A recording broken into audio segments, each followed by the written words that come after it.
Hello, everyone. My name is Jenny Mays, and I'm the Managing Director of the Virginia Film Festival. And I'd like to welcome all of you to the Virginia Film Festival's Film and Entertainment Industry Career Panel, presented with support from the UVA Career Center. Today's panel features an accomplished group of UVA alumni who have forged significant careers in film, television, and entertainment industry, and who fortunately for us all serve as advisory board members for the Virginia Film Festival too. Today's conversation will be moderated by Scot Safon. Scot is a longstanding film festival board member and an accomplished media and marketing executive. Scot, I'll let you take it from here. All right, great. Well, welcome everybody, and also welcome to our panelists who you'll get a chance to meet shortly. We've done this version of this panel for a number of years physically at the film festival. Last year, of course, we couldn't be there in person, so we decided to do it virtually. And it was a really lively conversation. And I hope for a lot of you, anyone who attended, was a really informative conversation too. We're lucky enough to have the advantage of having compiled a lot of your questions and interests in advance. So we'll try to cover a lot of it. As Jenny indicated, the collection of people you'll hear from are really accomplished. They're all Virginia grads. They're all part of the Virginia Film Festival Advisory Board. They're very entertaining. And the one ground rule about this that I've asked and that they all seem to want to do, because we did it last year too, is being extremely honest and extremely candid, even at a time of great uncertainty in the industry. Whenever a lot of us have been in the industry for a long time, and there have been lots of other times of chaos and uncertainty and flux in the industry. Every one of those moments is an opportunity moment for people just entering the business as well as people already in the business. So we'll try to cover all of that. I've asked every panelist, we're going to start with every panelist giving you just a quick sketch of what their post-Virginia career has been, kind of just what they did right after college, key positions they've held or credits that they've been responsible for, and what they are working on right now. That'll just set the stage for all of our other questions, and you'll enjoy hearing that. Just a little bit about myself. I graduated Virginia in 1982 as a history and economics major. I desperately wanted to work in the media and entertainment world and had no contacts and really no idea how to do that as from the New York area, but Long Island, which means nothing. And so I was, I ultimately got an MBA. I worked in advertising and ad agencies as an account executive, always like circling the media world. Finally, in 1991, which I was already 31 years old when I finally got a job in the media world, I moved to Atlanta, Georgia to work for Ted Turner. I was the head of marketing at TNT for 11 years, so I did lots of movie and sports and even music marketing, which I loved. Then I went over to the other side of Turner, and I was the chief marketing officer at CNN for a long time, for more than a decade. And since then, about 7 years ago, I have been a consultant, and I work on a lot of different media accounts and some non-media accounts too, and do a lot of work for Ford Motor Company. I do a lot of work for the Opry and their television network. I do a lot of work. I just started to do some work for HBO. And I also, I've worked for Motor Trend and the Discovery World, which is now also part of the Time Warner world. So lots to share from me, but every one of these panelists has equally eclectic and far-ranging careers. So we will start with Janet. Janet Graham Borba is a longtime executive at HBO, so we were at the same company for a long time. And Janet, why don't you give people your little career sketch? Great. Hi, everybody. Thank you for having me. I always like doing this panel. So I wish I could see everybody, but that would probably make me super nervous. So I finished at UVA ungodly long ago in 1979. And I had no exposure to film or television and no notion that actual human beings did that work at all. So I just went to the nearest big city and looked for a job. I went to work as an economics researcher for a trade association, didn't like that at all.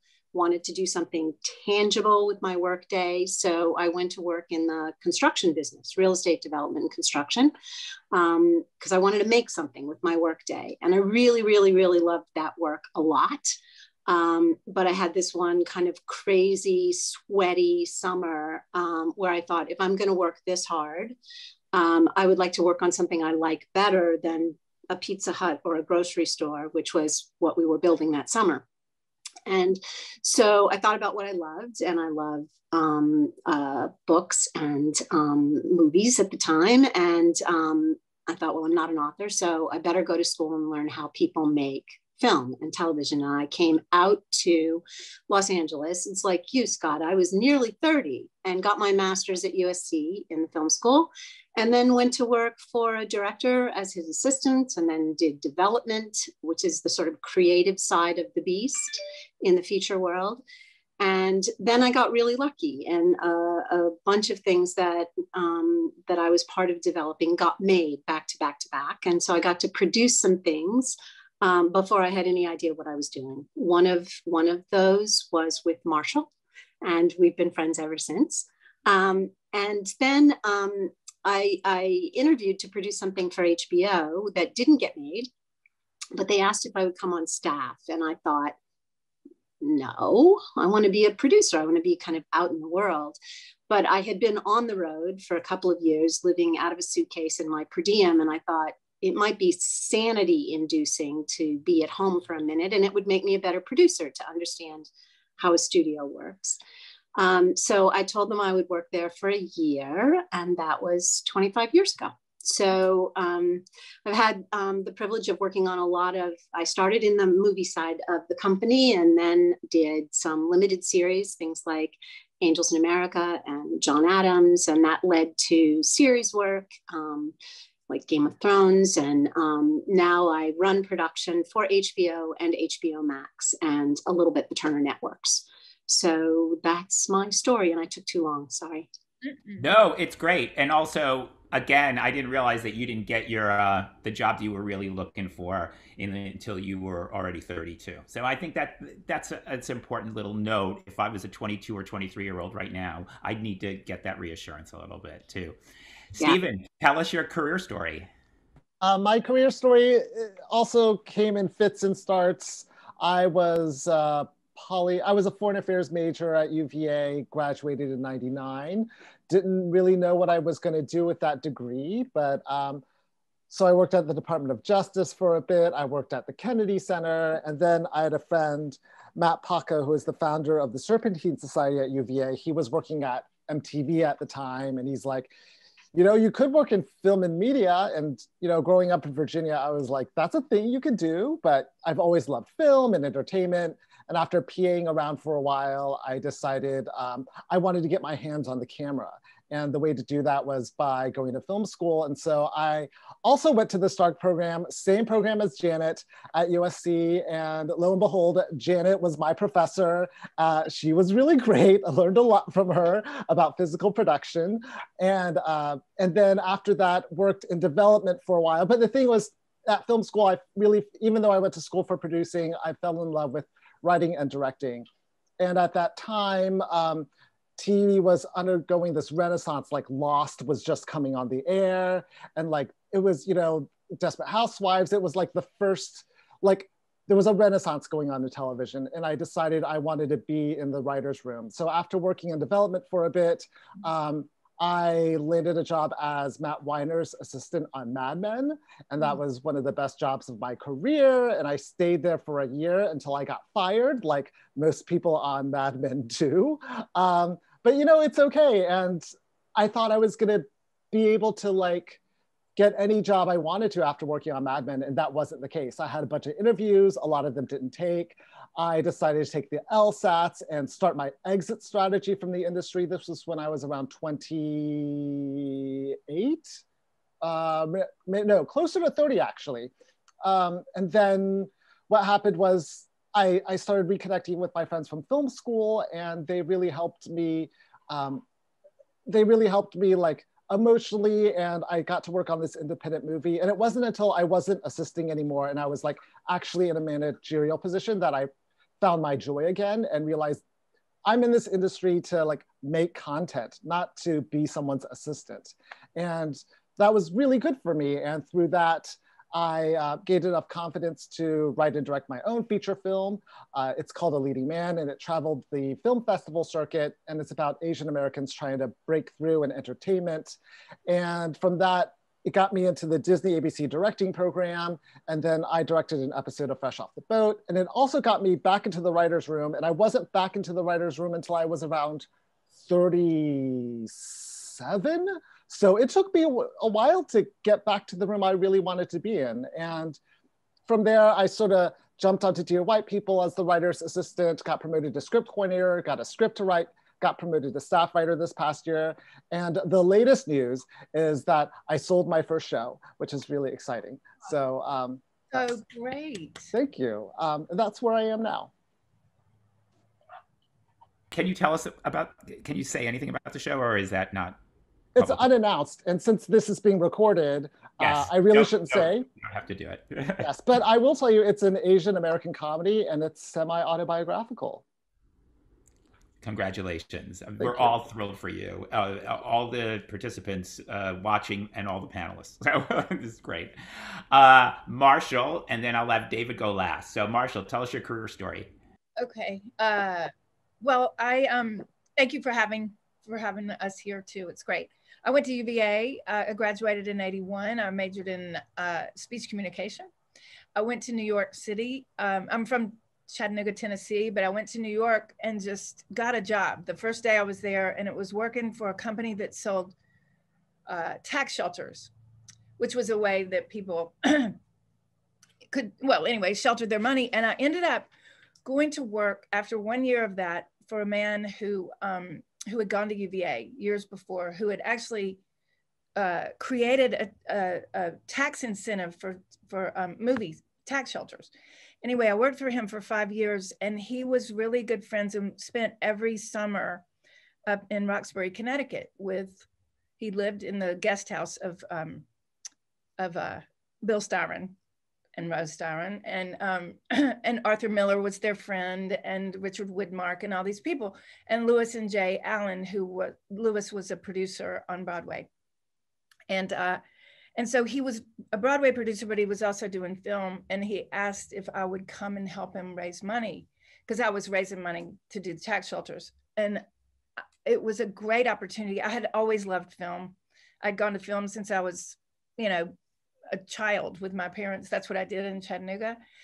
And so I said, okay, I'll do that if I can work on something on a set, because I need to understand, what's going on. So he assigned me in this conference room to Renee. He said, well, go work with Renee. So I went in there, and she was making Swimming to Cambodia. She was producing it. Spalding Gray was her husband. And Jonathan Demme was directing, and it was a bunch of amazing filmmakers. And so I did the props. There were 10 props, and I did that. And then I went on and did craft services on The Thin Blue Line, which was Errol Morris's film. And then I went back and worked for Jonathan for 5 years at Demme in the office I was a producer's assistant, and then a post-production supervisor. So I really learned from these incredible filmmakers in New York at a time when it was I didn't start till '86. So I was 26 when I started. So I would say I was in New York for 5 years learning how to make film. And I stayed an independent filmmaker for the rest of time. I mean, I haven't really worked for a company. I've had a company since 1999 called Fresh Produce Pictures. I've worked with amazing filmmakers. It hadn't always been easy. I've quit the business myself once, Stephen. I came back because of a movie at HBO that they called and asked me to come back and do. And I was like, oh, okay. I'd already driven home with my bird, my cat, my car. I drove back to Tennessee, was living in my parents' house, and I came back to LA. So I do think that that's a really important thing to know, is that there's so many times that you're so frustrated and you don't know if you're doing the right thing. But every bit of that puts A, hair on your chest. B, it really does give you so much more a sensitivity to understanding how to make a film, how to support people who are making film. I want to say that when I worked with Janet, it was in 1996, we made a film called Still Breathing. And I remember she was, first of all, the most lovely person on the planet. But no, he was. No, you were. But she said to me, what can I do to help you? What can I do to help? And I was like, oh my God, that's such a great, instead of being a producer who has to be in charge of everything, and do everything you said, what can I do to help you? And I've taken that on since 1996. I've tried to remember to do that myself. Anyway, in 2006, a friend of mine was working for Mark Gordon Television, and she asked me to produce a pilot for them, which was called Army Wives. And I did that, not knowing what I was doing, but it was like making an independent film. So I figured if you can produce that, you can do that. So anyway, I'm so grateful that I got into that at the time, because I learned to do television at that point, and the film business was contracting and the money was kind of drying up. And so I've been still doing television from then on. I did Army Wives, and then I did a show called Rectify. And then The Alienist and The Good Lord Bird last year, which was in Richmond. We filmed it in Richmond.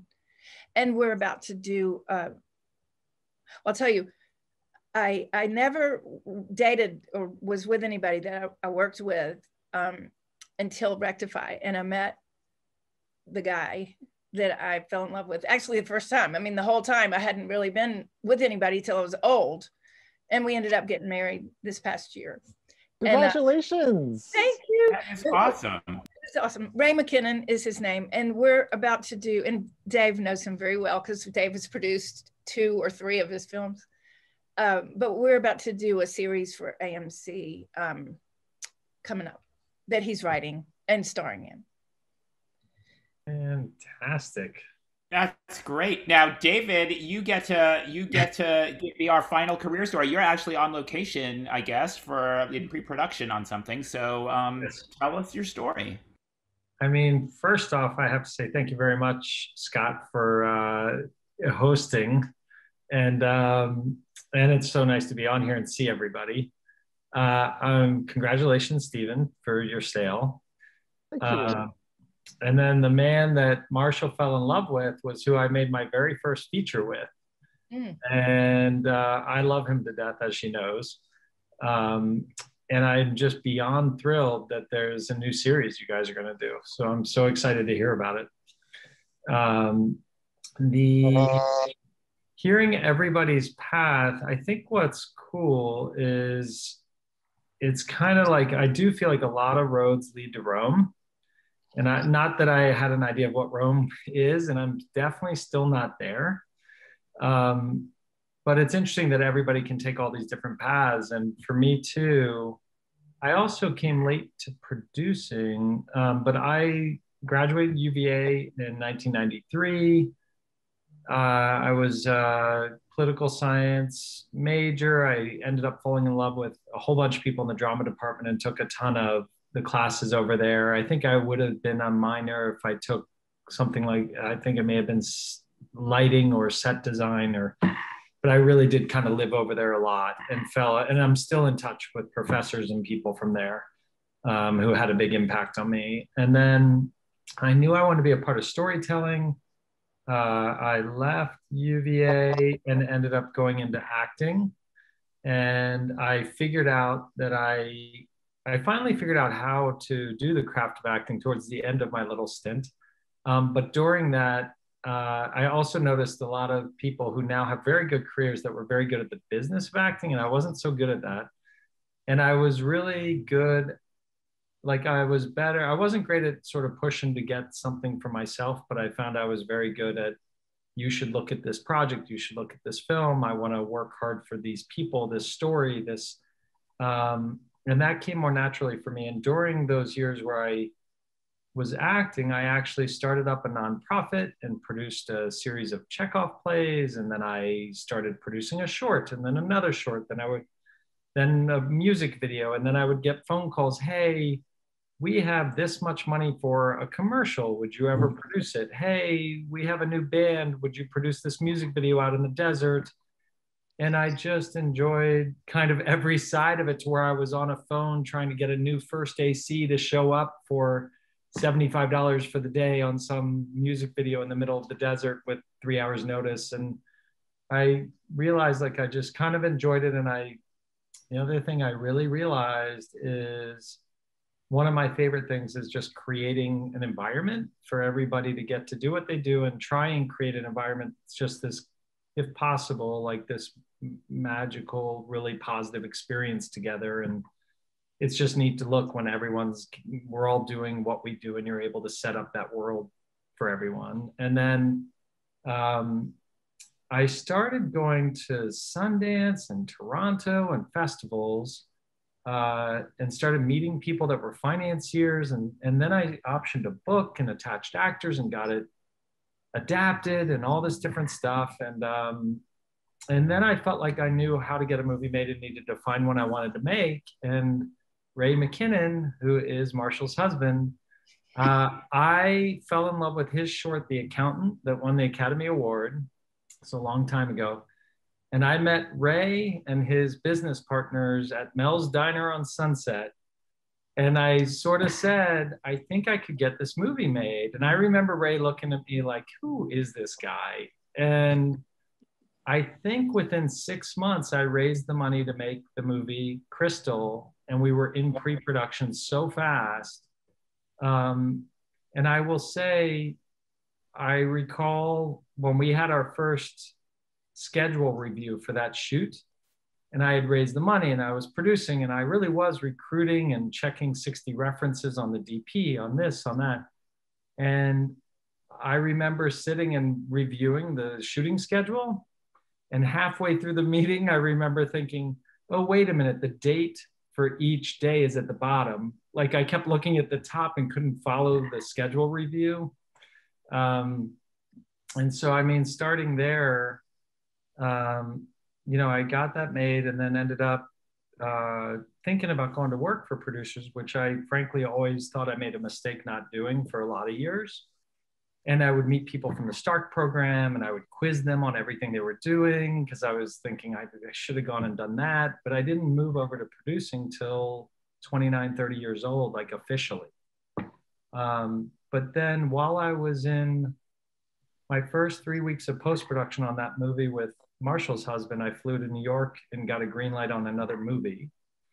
And then I got another movie made. And then I started getting really hands-on, and had a stint when I would production manage and get paid for production plans and line produce, because independent producing is very hard. And I found that could be, even when I had reshoots on films, I'd realize the line producer's getting paid and I wasn't. And I thought, wow, and they would explain to me all kinds of things.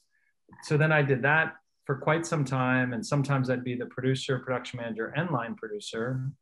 And then I stopped line producing maybe like 9 years or so ago, and went to straight producing again, maybe longer. And then since then, I've just been producing films, and somehow it's worked out. That second movie I got greenlit was called Winter Passing, with a first-time director in New York we shot. Will Ferrell was one of the actors in it.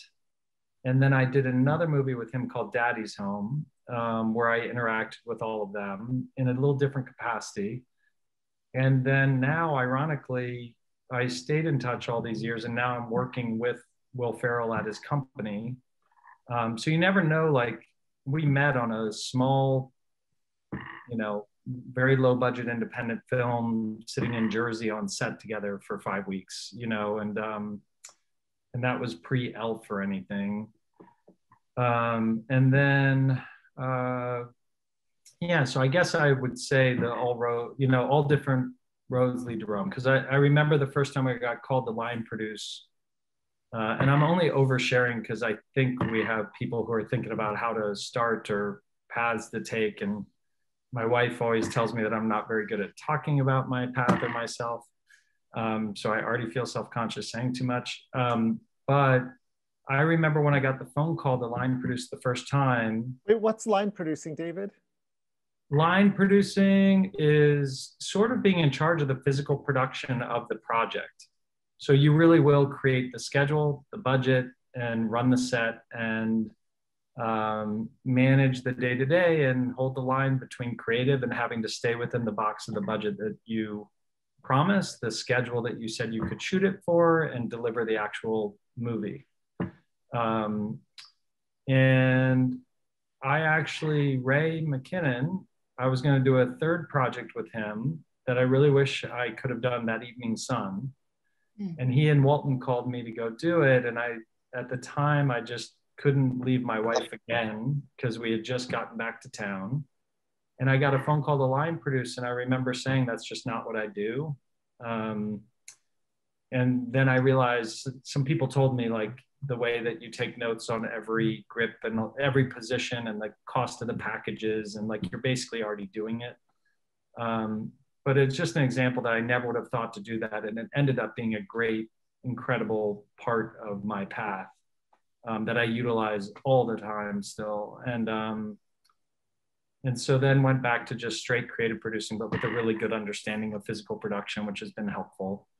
And now in Boston, producing a big musical, which is really fun. My first musical with really great songwriters, and we have great songs, and we have all our cast in town doing rehearsals and recording at the studio for pre-records, and we start shooting July 6th. So I don't know if that made any sense. A mix of stuff. God, it's great. I mean, look, I will just say to the attendees of the any students out there and anybody plotting a career, it is a little unusual that all of us didn't quite get to where we were going until we were in our 30s. I mean, that's I find that to be true more often than not. But literally, we didn't stack the panel with people who were there. But the thing I would point out is that what you heard from everybody was every gig along the way contributed to ultimately getting that gig, even ones that felt like they were way outside of what you were planning to do. It's funny what David said at one point about, somebody asking you to do something and you're thinking, well, that's not what I do. What you find in this, in any aspect, whether you're in an executive job or a line job or a creative job or whatever, there's like, that's not what I do is not really part of the terminology. I mean, you do everything because you're part of an enterprise that's trying to make something and tell a story or get it in front of people. So it's rare that you may think that's not what I do, but it's rarely like you probably will do it, and you should want to. There was another little subtext among everybody's story, which I find, which has been very important in my own career. Connections that you make at Virginia or through Virginia are actually very important. In fact, people who do this industry well, who navigate this industry well, even whether it's an executive job or a more independent job, your connections, track who's doing what, track the connections you might have to things because they will come around. I mean, I have wound up, people I went to Virginia with who, 40 years ago, for God's sake, I still wind up encountering in the business. And sometimes we actually do projects together, and it's surprising to us. Sometimes we'll laugh about it. Like, oh my God, did you ever think I worked on WTJU and that friend worked on the Cavalier Daily, and yet we're both working on a project together. And it feels like serendipity, but it's really not. It's because you have these connections and you've chosen kind of a space to work in that's like that. Anyway, so one of the big questions that was underlying the advanced feedback we got, and I want each one of you to talk about this briefly, but it's key, is we're in this incredibly weird pandemic moment, the dust is settling in every, not just obviously the media and entertainment industry, but every industry. And it raises questions like, what does this industry even look like anymore? If we were having this conversation 5 years ago, as some of us were, we were talking about, do you want to go into film, or do you want to go into television? Do you want to go to Los Angeles or New York? These are not the questions anymore. This is not really how you look at the industry anymore. At least I don't think so. But I'd like to hear, just as anyone who's, for your advice, the panelists, for anyone who's on the call, who's just trying to, define the kind of industry that they're looking at and what they may want to be doing. How should they look at it? I know it's a really sort of broad, amorphous question. Stephen, what would you say? I think the first job most people do in the industry is they PA on a set. And that's sort of like the 101, get the feeling on the set, get the feeling what everyone does on a set and what their job is. And then you'll also, from that, get a sense of what people do behind the scenes at the studio, at the network. So if you're not already, you should definitely intern at or as a PA or PA on a set. It doesn't matter if it's a music video or a commercial or a news broadcast. Like every one of us has PA'd at some point. That is like the entry level. And then for those of you who are more interested in the writing or directing side, it's funny. Like I get a lot of inquiries from people who are looking to get more creative, and I tell them, they're like, I want to be a screenwriter. And I'm like, well, what have you written? And they're like, nothing. And I'm like, well, you should probably write first. Just try it out. Take a class online. There are so many of them. The Sundance Institute offers some. But if you want to, or if you've directed, but like, what have you directed? I don't know. Like, give it a try with your iPhone, or write something on Microsoft Word to see if you like it first. So those are like the first steps. And then in terms of like and I want to go back to a point that David and Scott were talking about earlier in terms of like, if you decide that's where you want to be, don't turn down the jobs that could help you along the way. So during lean times for me, I got by temping at Disney. I was just an executive assistant and working in their marketing department. And it was through a temp agency, Apple One. And the great thing through that is I got a stable income. And at the same time, I got to network with people, even though they were in the marketing department. Like my friend who was my boss, liked me so much that she decided to introduce me to someone who worked on the physical production side at Disney. And that hooked me up with my first directing shadowing assignment on Mighty Met for the Disney Channel. So like, any job is better than no job at all, because you're meeting people in the industry who could help you later on, and you never know how these relationships will pay off. And then another thing I wanted to add earlier was that it seems like a lot of us are sort of like related to each other or kind of crossed paths at some point, and that could still be true for the future. It's a very, very small industry. It's like high school. So remember that when you go out and meet people, you could be working for them or with them, or be reporting to them later on. So just treat everyone like that. When Marshall was talking, I found a connection with her because my development job I was talking about was for Ed Saxon, who is part of like, the Clinica Aesthetico, Jonathan Demme family. So he was my boss. He was my boss. Yeah. There you go. Yeah. So yeah. If that answers your question, and like productions, okay. Sorry, to circle back to the original question, productions are opening up. And I'm sure Janet could speak more to that, but like as production ramps up again, there are more production assistant opportunities available. Well, just also to add to what Stephen's saying is, I agree with you. Don't say no. I always used to, well, should I do that? Should I do that? You should do it all. You should take the jobs you can. However, I think it's best to work with people who are really good at what they do, who are honest, who are, excellent filmmakers, because you don't want to learn the bad habits. You want to learn the good things from people. And we don't always get that luxury, but if you're in something that's not, you realize quickly that it's not a good situation for you. You hear it across the industry right now with Me Too, with Scott Rudin, with all of it. Just get out. Don't let anything, take you down. It's not worth it. It's just, you'll, and I also would like to say, I think if you read as much as you can, read everybody's work, try to, get, not everybody's a writer. If you're a writer like Stephen, you probably write every day. Some people are just good at, like, as David and Janet said, putting people together is such a creative and amazing part of the process of making film and television. So, but that means reading and supporting lots of different people, and getting to know them over time and keeping up with them, like you said.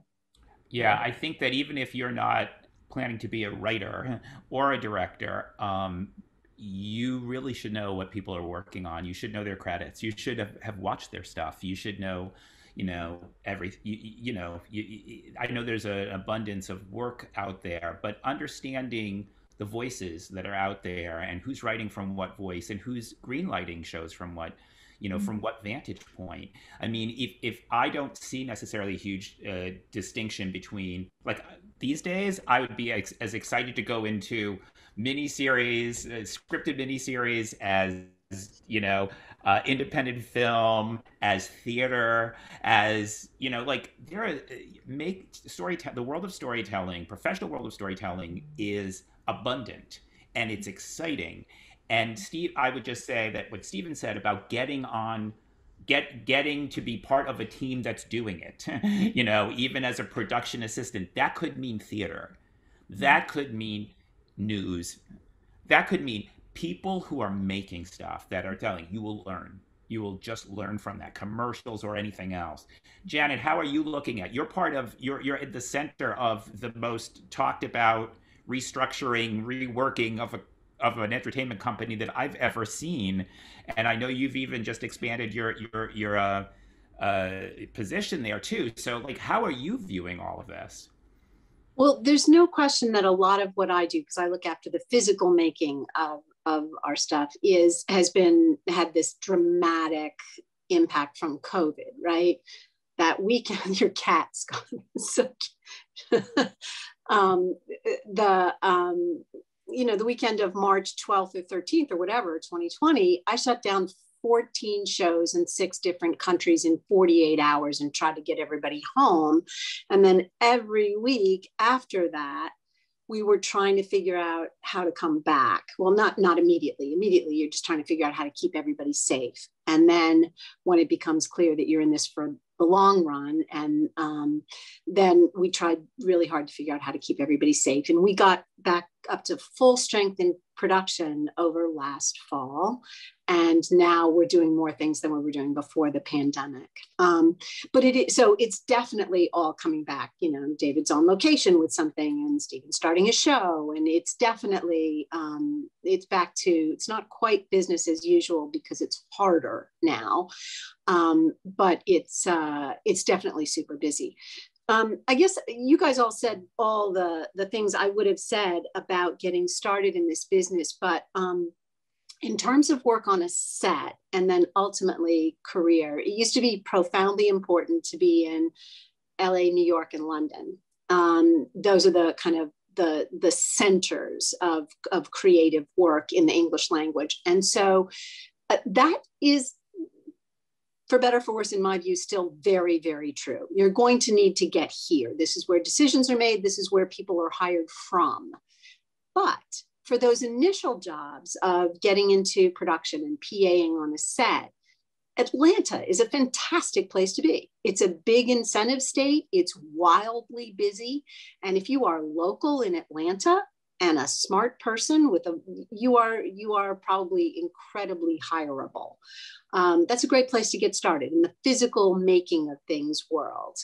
Eventually, you're going to have to make your way to LA or New York, probably. Although we're all doing everything from our bedrooms, so who knows? But anyway, well, as a 30-year resident now of Atlanta, Georgia, I will affirm that. I mean, I do work for people in New York and LA and London and Nashville. Ironically, none of my clients are in Atlanta, but it's filled with media people and entertainment people, and it's lovely place to work too. It's just a great place to work.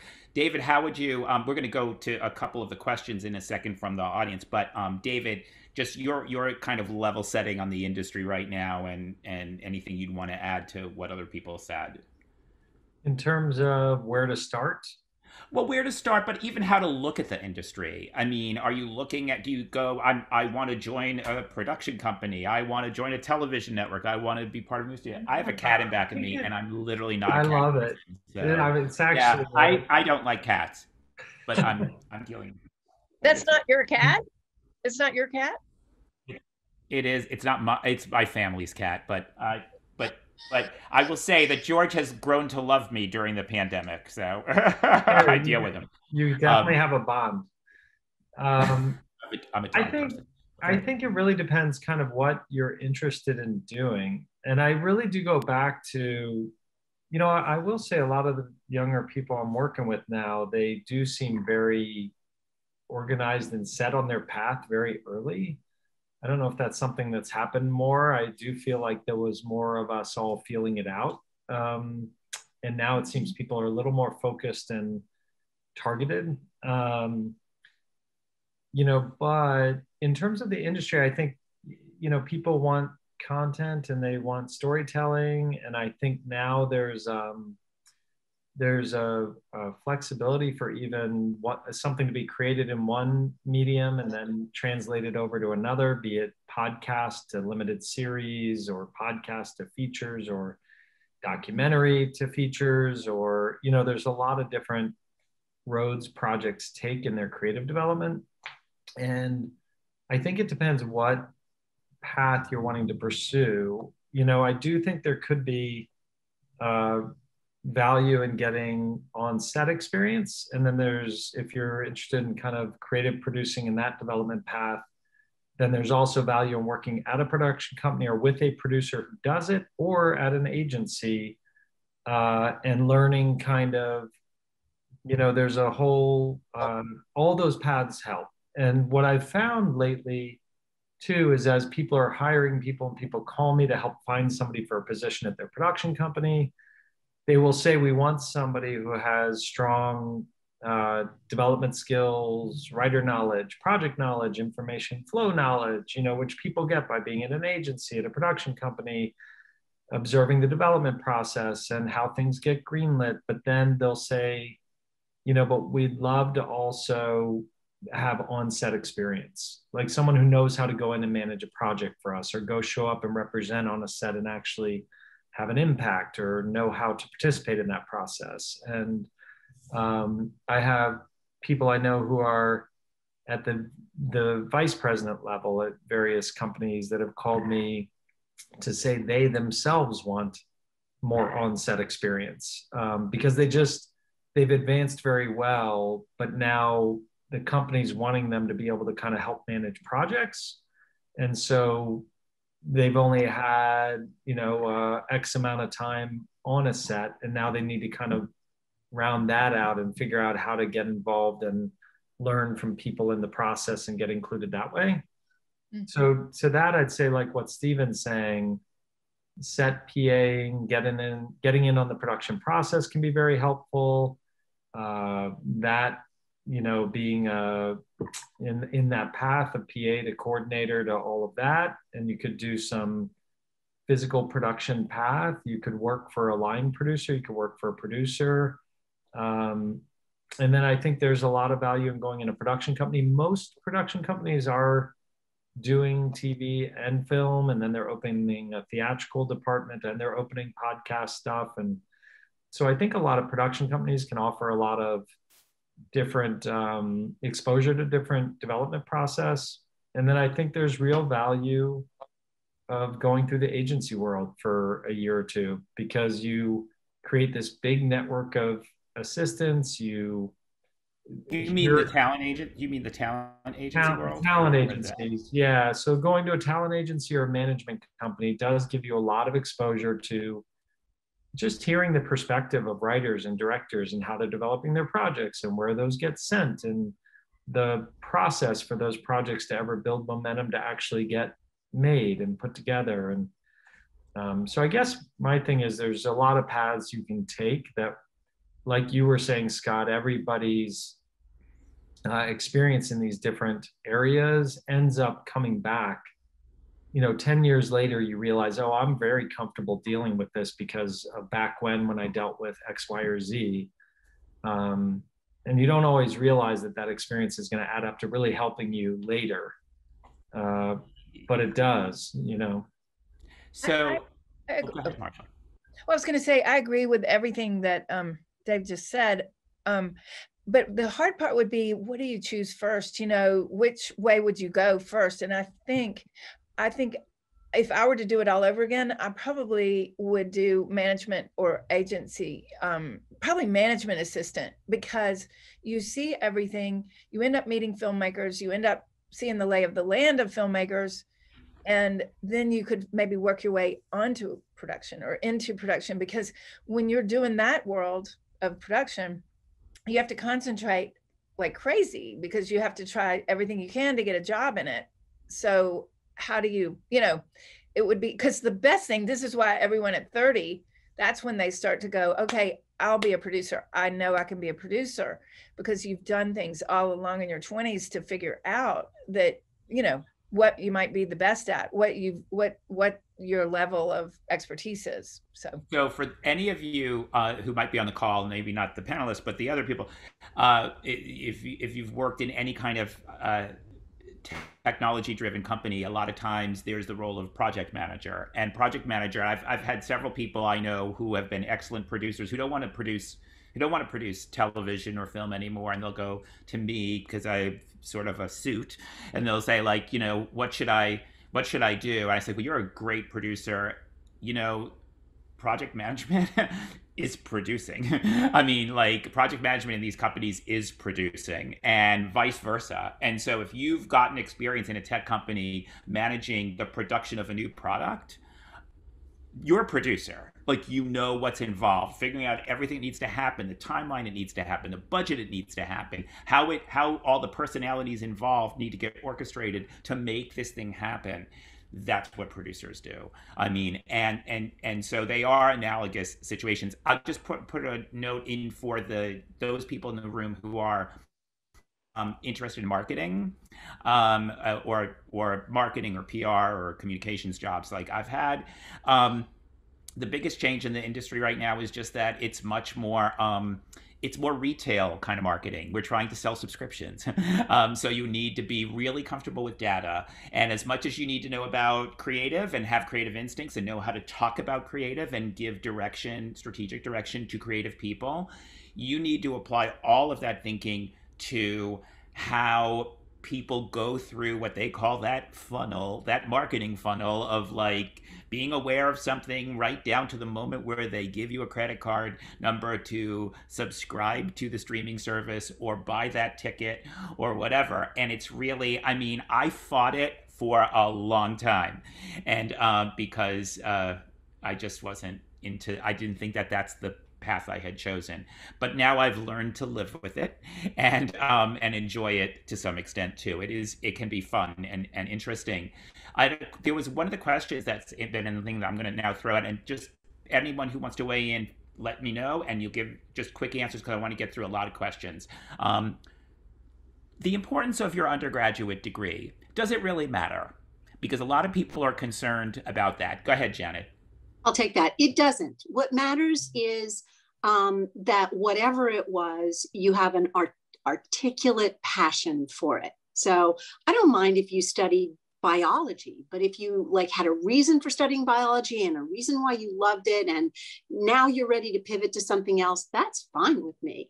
And if you studied film history and that leads you on into the business, that's fine too. It's actually a little less interesting.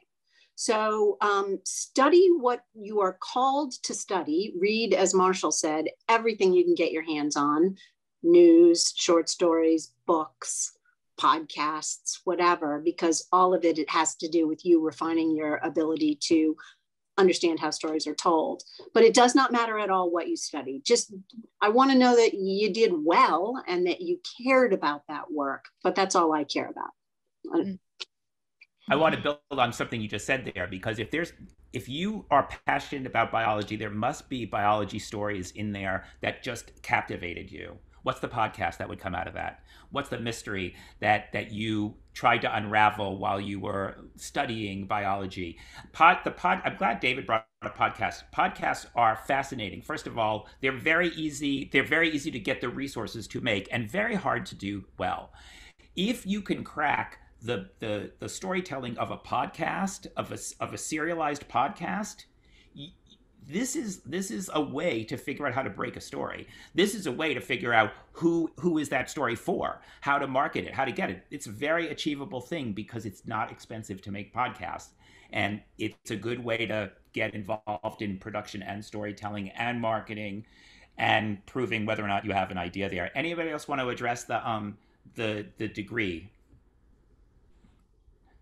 I agree with Janet. With Marshall. I'm with Janet. Yeah, same. I just think Janet's spot on. Yeah. And I always agree with Marshall. So I just, in advance of whatever she's about to say, I agree. No, I thought it was a perfect answer, and I think we all concur. We had a question about what's the biggest myth that we would bust about the industry or about careers in the industry.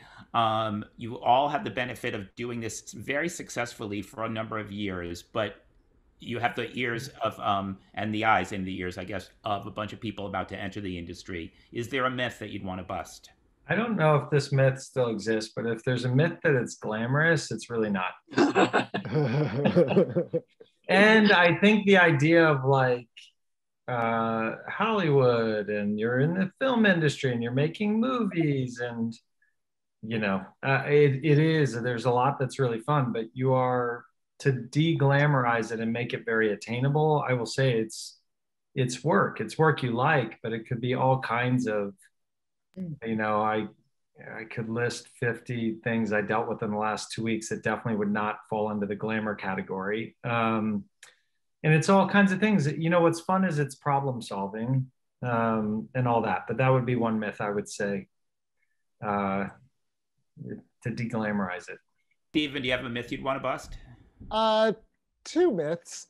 The first is that it's a meritocracy, because it is absolutely not. There will be people who know nothing and who are very undeserving, who will get promoted ahead of you, who will get the job you want, and you can train and you can have all this experience. I remember once when I was applying for a job, I was a temp. Before I became Matt Weiner's assistant, I was a temp on his desk, and I was reviewing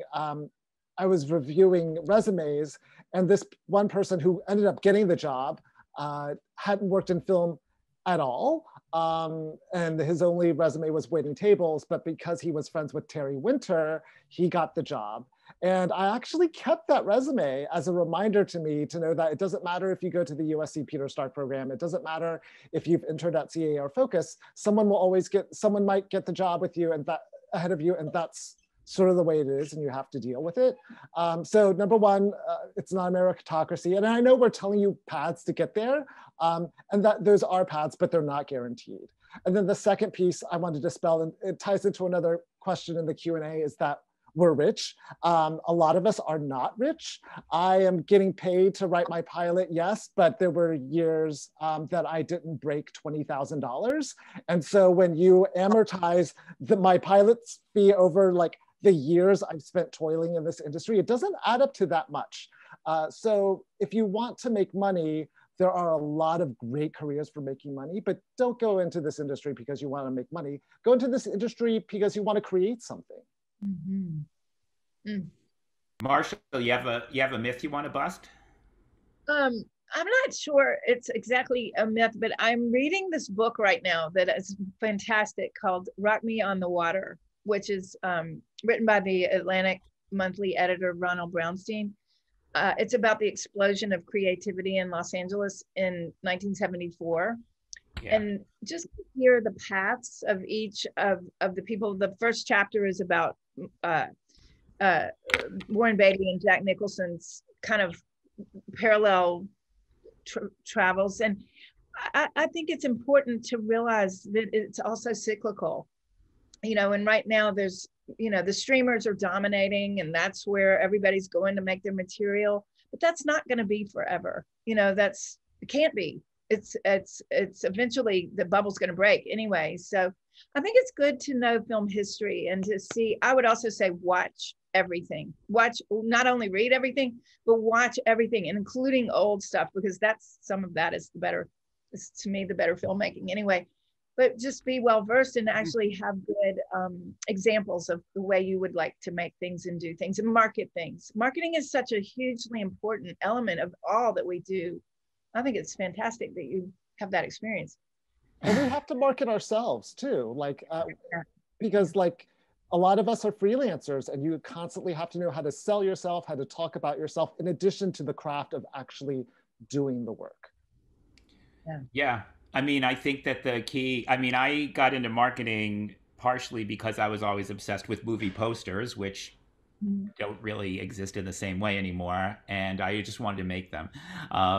But the thing that's always interested me about talking about film or TV or books or podcasts is thrilled to talk about what I love about certain ones of them and why I love them or why I hated them or why, like, really understanding what makes something and try to identify who do you know that will love it even if you didn't like it. So that's like the essence of what marketing people do anyway, and then try to figure out, you know, what's the image that would best represent what the show is or what the line is that you use to describe it. Janet, you might get the final word here, a final myth you want to bust. I don't know that I have a myth to bust. So I agree with everything that my colleagues have said, but I'm not sure I have anything to add on that one. Sorry. No, that's fine. I mean, the colleagues did very well. That I would just say that it's interesting. I don't know how many of you on the call have children the same age as maybe some of the people I do. I have two adult children in their 20s, and you know, and not necessarily one not in this industry at all, and one sort of in this industry, and they're inundated with the notion that it's very hard, it's almost impossible, blah blah blah. And I will say that the myth. I would say the myth I would want to bust is that there is, which we've talked about throughout this whole discussion, is that there's a way to do this. There really isn't a way to do this. There's lots of ways to do variations on it. You have to be open though, and that's the thing. I think the thing is always staying curious, always staying interested, always staying open to, maybe that's a job I do want to do. Maybe that's an industry I might want to, you know, participate in. Maybe that's a position that I could enjoy. You're not committing to it forever. I mean, you're probably not going to be in the place that you really are, like, feel like I finally got to a thing that I'm doing that I kind of love. Clearly not, maybe not till you're in your 30s, and that's okay. The time up until then is not wasted time.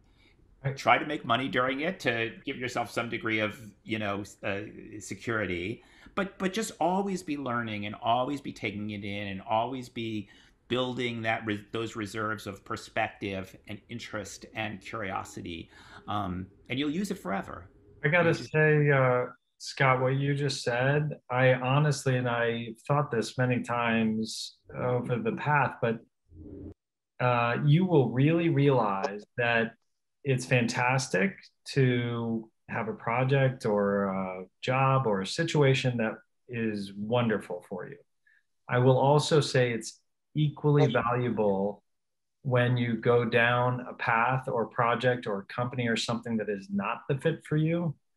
Like basically I don't know if they're mistakes or the things that it's just as important to learn what you don't like, you know, because then when opportunities come on your path, you realize, oh, this has a few things that I kind of learned. This is not, you know, it doesn't fall in the category of something I enjoy, but it really is not time wasted. It's equally valuable to learn the things that aren't right for what connects with you as it is to find the things that are, because it makes you recognize the things that are too. But just it's really like the time really is not lost. Mm-hmm. I agree with that so much, and I mean that's ironically something you relearn actually when you work for these big companies too. There's always a point when you're working at these big companies where you have to say, oh my God, like what are we going to stop doing? Like what are we not going to do anymore? And the reason you do this is not to kill projects, is to make sure the projects that you love and that you care about get as much attention and resources and passion as possible. So that process, personally as well as professionally, is always a good one. I know that we're a little bit over time. Um, and I just want to, first of all, encourage any of the participants to, you spent the hour with us and you got to hear these panelists talk and about their careers and everything. That's a good start. Continue your explorations. All of the trade publications, Variety, The Wrap, are all doing virtual panels and seminars all the time, and they're largely free. Go to them.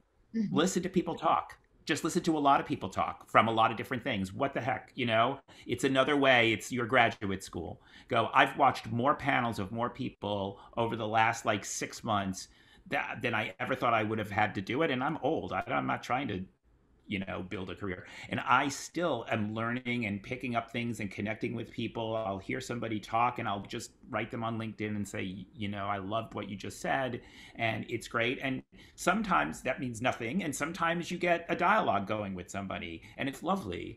And, people want to know. You'll see Marshall's work. You'll see David's work. You'll see Stephen's work. You can always let them know how much you loved it. And Janet's work, you're probably binging all the time. Anyway, Please. Yes. So thank you so much to the panelists for doing it. Thanks to Jenny and Robert and Lizzie at the Virginia Film Festival. I trust you will all be involved in the Virginia Film Festival in some way, either as an attendee or maybe someday you'll be on the advisory board or something too. I've been part of that organization since the year it started, pretty much, so like 30 years. And it's been incredibly rewarding. I get to meet people like these fabulous people on the call. So I wish you all luck. Have a great rest of your day and your weekend. And again, thank you so much to the panelists.